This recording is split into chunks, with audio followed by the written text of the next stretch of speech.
रेनू की शादी हुए 5 साल हो गए थे। उसके पति थोड़ा कम बोलते थे पर बड़े सुशील और संस्कारी थे। माता पिता जैसे सास ससुर और एक छोटी सी ननद और एक नन्ही सी परी, भरा पूरा परिवार था। दिन खुशी से बीत रहे थे। आज रेनू बीते दिनों को लेकर बैठी थी। कैसे उसके पिताजी ने बिना मांगे 30 लाख रुपए अपने दामाद के नाम कर दिए, जिससे उसकी बेटी खुश रहे। कैसे उसके पिता ने बड़ी धूमधाम से उसकी शादी की। बहुत ही आनंदमय तरीके से रेनू का विवाह हुआ था। खैर बात ये नहीं थी। बात तो ये थी कि रेनू के बड़े भाई ने अपने माता पिता को घर से निकाल दिया था, क्योंकि पैसे तो उनके पास बचे नहीं थे। जितने थे उन्होंने रेनू की शादी में लगा दिए थे। फिर भला बच्चे माँ बाप को क्यों रखने लगे। रेनू के माता पिता एक मंदिर में रुके थे। रेनू आज उनसे मिलके आई थी और बड़ी उदास रहने लगी। आखिर लड़की थी, अपने माता पिता के लिए कैसे दुख नहीं होता। कितने नाजों से पाला था उसके पिताजी ने, बिल्कुल अपनी गुड़िया बनाकर रखा था। आज वही माता पिता मंदिर के किसी कोने में भूखे प्यासे पड़े थे। रेनू अपने पति से बात करना चाहती थी। वह अपने माता पिता को घर ले आए, पर वहाँ हिम्मत नहीं कर पा रही थी, क्योंकि उनके पति कम बोलते थे, अधिकतर चुप रहते थे। जैसे तैसे रात हुई और रेनू के पति व पूरा परिवार खाने के टेबल पर बैठा था। रेनू की आंखें सहमी थी। उसने डरते हुए अपने पति से कहा, सुनिए जी, भैया भाभी ने मम्मी पापा को घर से निकाल दिया है। वो मंदिर में पड़े हैं। आप कहें तो उनको घर ले आऊं। रेनू के पति ने कुछ नहीं कहा और खाना खत्म करके अपने कमरे में चला गया। सब लोग अभी तक खाना खा रहे थे, पर रेनू के मुख से एक निवाला भी नहीं उतरा था।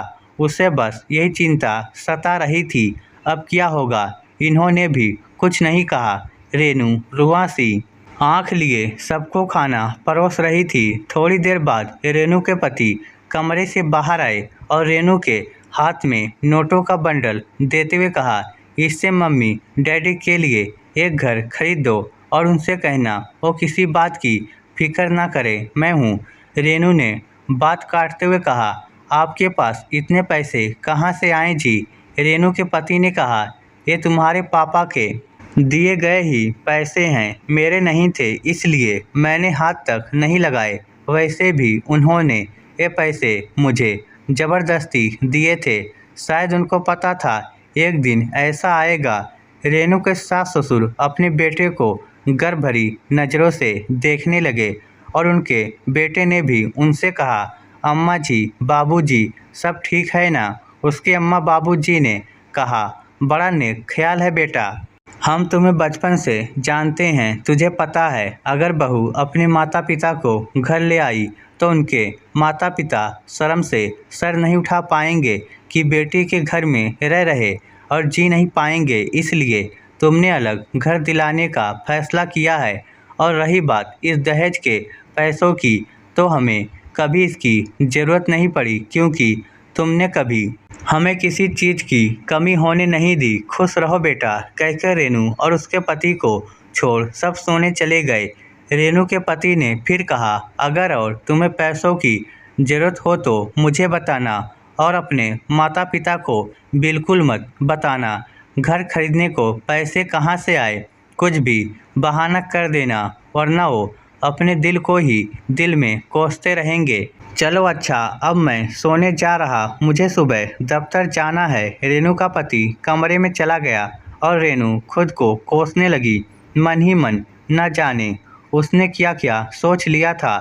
मेरे पति ने दहेज के पैसे लिए हैं, क्या वो मदद नहीं करेंगे।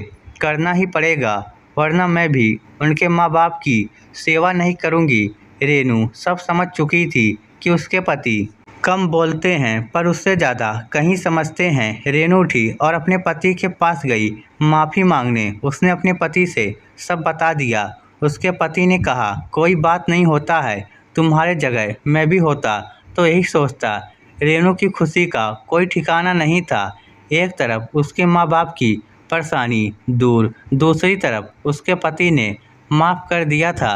रेनू ने खुश और शर्माते हुए अपने पति से कहा, मैं आपको गले लगा लूं। उसके पति ने अट्ठास करते हुए कहा, मुझे अपने कपड़े गंदे नहीं करने। और दोनों हंसने लगे और शायद रेनू को अपने कम बोलने वाले पति का ज़्यादा प्यार समझ आ गया।